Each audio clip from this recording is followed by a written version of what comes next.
Creatures of the night, it's your girl Tati once again to talk pro wrestling with ya. We had Rampage on tonight, and to be honest, I really felt like from top to bottom we had really great matches.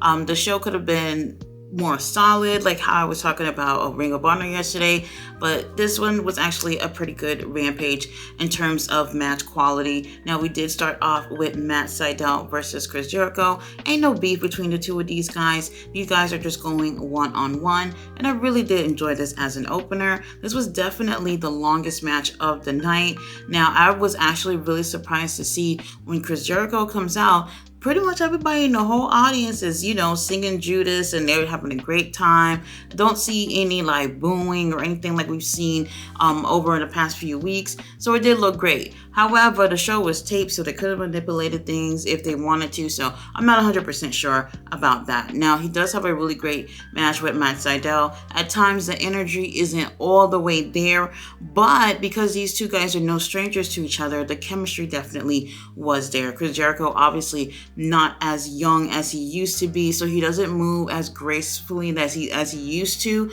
But Matt Sydal moves around pretty great. He is actually wrestling like almost on a weekly basis, especially if you watch Ring of Honor. You see he's always in action. So that right there definitely plays an advantage for someone like Matt Sydal to look great in the ring just about every time that he's in there, versus Chris Jericho, who's not always in the ring. So there's a little bit of advantage there with Matt Sydal. However, they have a really great match, and we have Uncle Don, who is on commentary. I love Don Callis. He is absolutely amazing. Now, we have that match going on, and we do have Chris Jericho taking the win with a Judas effect. And like I said, the match is great. Just energy lacking sometimes. Chris Jericho seems tired sometimes in the ring. I don't know what it is. Like I said, he's not in the ring as often as Matt Sydal, so at times he didn't look his very best. Now, after the match, we have Chris Jericho who's leaving the ring, walking over to Don Callis, and I'm just like, no, don't go over there. Like, Uncle Don, he's not a wrestler. Don't put your hands on him. That's a cowardly thing to do. Now, when Chris Jericho is making his way to the back, he turns and faces the crowd, and the crowd is singing his theme, and here comes our homie, Konosuke Takeshita. He comes out and attacks Chris Jericho. Now, at first, I'm really happy to see Takeshita, but then after a while, I was like, oh, wait a minute. That means the story's not done with you guys? I kind of was hoping that it was, and Chris Jericho would just pretty much fall back into the shadows, and whatever little legal issues or whatever is happening, they can fix that. However, it doesn't seem to be the case. It looks like we may have Chris Jericho versus Takeshita 2. Now, they did have a match back in DDT Wrestling. I want to say it was November or maybe early December. I don't know. Guys, I don't even know what today is. Now, a lot of people did not see that match. It was a great match. Chris Jericho, for whatever reason, took the win for that one. I didn't necessarily like that, but it seems like they're going to run that back over on AEW. Maybe for the Revolution pay-per-view. We'll see, but still a really great opener. I thought the story was over, but we'll see what happens with Don Callis' family and Chris Jericho moving forward. Up next, we had Penta versus Anthony Henry. This right here was a really great match. My complaint, it was too short. Not like a squash match, but it was short.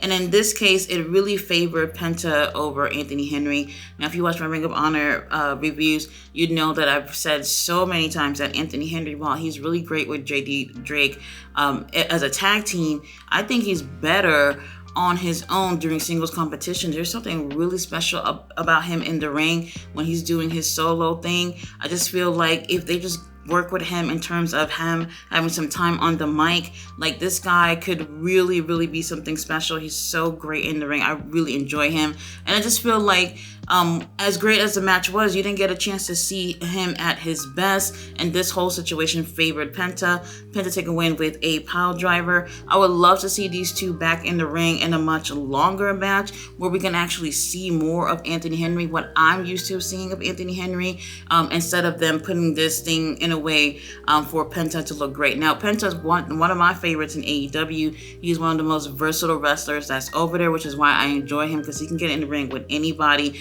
and still have a really great match. And I don't know what's going on here. I think Rey Fenix may still be injured. I'm not sure, but at least we're still getting some really great things with Penta since he's been back a couple of days now. Great matches, too short for me, and not enough Anthony Henry, unfortunately. right before ladies came in action, we do have Renee Paquette backstage with Harley Cameron and Saraya, and out of the blue, here comes Ruby Soho running up to Harley, and she puts her hands on Harley's throat and say, "Why you put your crusty ass lips on my man?" Now, obviously, she realized this whole thing was a setup, but she doesn't realize this was set up by Saraya. Now, Saraya is standing behind Ruby, trying to come up with an excuse for Harley Cameron to say to Ruby Soho, and she goes on and blames Anna Jay, because Anna Jay obviously is in a group with Angelo Parker and probably doesn't want any distractions in terms of Ruby Soho, so they just blame it on Anna Jay. Now Ruby obviously wants to go gets her hand on Anna Jay, so I'm pretty sure they're going to have a match most likely next week on Rampage. Now while that's going on, we have Renee Paquette, who was obviously upset thinking that Angela Parker was cheating on Ruby last week,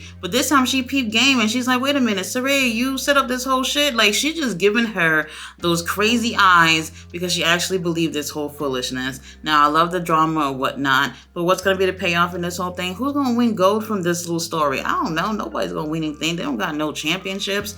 Anyway, we do have ladies in action. We have Chris Statlander versus Queen Aminata, and a really great fun match. Oh my gosh, Queen Aminata is just winning me over a little bit more every single time she gets in the ring. Chris Statlander is great too. I really do enjoy her, but Queen Aminata is looking really good. Now here comes Chris Statlander making it to the ring with Stokely Hathaway of all people. Stokely has been trying to win her heart over, and Chris Statlander is just like, "Look, I'll babysit your little ass or whatever if you're going to come out to the ring with me, but no distractions." Now, he's standing ringside, and even Queen Aminata don't want his ass out there either, but he's there trying to support his girl, Chris Statlander.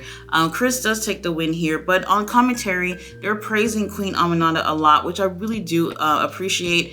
Once again, it's one of those situations where she is looking really great in her matches, but she's taking a lot of L's on AEW. But then if you watch her on Ring of Honor, she's taking W's there, and it's just a little conflicting in terms of the booking, which I really don't like, but she's still showing that consistency in the ring, and I do think she's impressing a lot of people. I just wish that they put her in situations where we can actually hear her doing some promos. If she's great at that, then that'll definitely help her win over some more people. She has definitely got a place in my heart. I want to see more from her. Now, after this match here, we do have Stokely and Chris Statlander backstage, and here comes Willow Nightingale running up into the building. It turns out that someone had canceled her flight and she couldn't get on, so she had to catch a later flight, so she could not be ringside for Chris Statlander doing her match. And obviously all fingers are pointing towards Stokely Hathaway. Now, Chris Statlander is kind of looking a little bit confused here. It's almost like she's not taking any sides in that situation, and she ends up walking away, which I thought was really strange because I figured you'd take Willow's side in this, right? If Willow's saying this bitch had canceled her flight, why aren't you siding with her? I'm not sure. Maybe Stokely's kind of winning her over, or she's just over this whole situation. I don't know, but still a really good match between these two ladies. I'm really enjoying what we've been seeing with the girls lately. All right, you guys, main event time. We had Jeff Hardy versus Darby Allin. Now, you guys know these two guys are very similar. It's almost as if like Jeff Hardy is facing a younger version of himself. These two guys, man, they are, I'll say fearless, definitely is the word. Now, obviously, Jeff Hardy is not as young as he used to be and can't do certain things that he used to do. But man, I really do look at this match as in this is probably the best we've seen him in AEW. He looks really, really great if he is actually sober and, trying to get his life right. I applaud that, absolutely. And I felt like he looked really great here. Obviously not perfect, but really good, especially going against a daredevil like Darby Allin. Now, Darby does actually start off pretty aggressive here, which I do think caught Jeff Hardy by surprise. Obviously, both of these guys going into this match are baby faces, so I think that caught him off guard a little bit. And then Jeff Hardy reciprocated and just like, bitch, you want to be aggressive? I could be aggressive too. And I think people were more a little bit surprised about Jeff being a little bit of the aggressor in the situation. And obviously both these guys want to take the win, so I totally get it. Now we do have Jeff Hardy, who goes to hit a senton onto Darby Allin on the table, but Darby gets his ass up right on time, and Jeff crashes through the table. And from there, I think that's where it was just like, all right, Jeff, you ain't taking the win on this one. Now, Darby does end up taking the win, and after the match, he wants to go shakes Jeff's hands, and Jeff actually is not happy about that and doesn't shake his hands, and he ends up walking out the ring. And people are surprised about that because obviously he comes into this match as a babyface. He's usually a babyface, and they expect for him to do the right thing and shake people's hands. He ain't the damn president. He don't have to shake your hands if he don't want to. Really great match between these guys. Now, I know Jeff Hardy has been complaining, it seems, about, him and his brother not getting a chance to do what it is that they do best as a tag team, and that they're always on Rampage or whatever the situation is. That may be the case, but I still do feel like, at least with this match, he looked really, really great. So I hope it goes nowhere but up from here for not just Jeff, but for the Hardys as well. Really, really great match between the two of these guys. And it's no surprise that Darby will take the win, especially right before Sting's retirement match, which surprisingly seems to be confirmed to be the Bucks. I don't know who's excited about that, but with that match, he's definitely going to be the one to take a lot of the bumps and pretty much take a lot that Sting wouldn't be able to take from the Bucks. And it's going to be a really interesting match to see how that goes. But either way, you guys, I do recommend actually watching Rampage from start to finish. All the matches were actually really great quality matches. Like I said, the match with Anthony Henry and Penta was a little bit on the short side for me and didn't show the best that Anthony Henry can do. But other than that, really great stuff. Really enjoying what the ladies are doing. And once again, Tony Khan, you have enough time to put another women's match on the damn show. I know it's an hour, it goes fast, but we like to see more women's wrestling. Guys, thanks so much for watching my review. I'll be back tomorrow with Collision. Bye.